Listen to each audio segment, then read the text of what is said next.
राजाची राणी आईसा.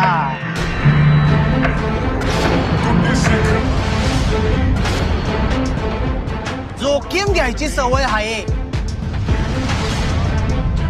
4 वेळा कौतिक होत आणि 10 वेळा बोल ऐकावे लागत्या. हे अगदी खरं सांगितलं. आणि बाळाचं नाही, हात दाखवायची गरज नाही, चेहराच सांगतोय ना.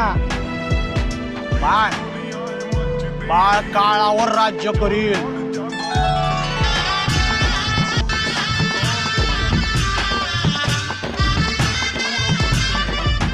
पण माई, किती बी उंच झाला ना तरी तुझा शबूत त्याच्यासाठी लाख मोलाचा असं. दुनिया मचदी मचाउणी अज होर वखरा स्टाइल भी बखरी जी तोड़े नी बसो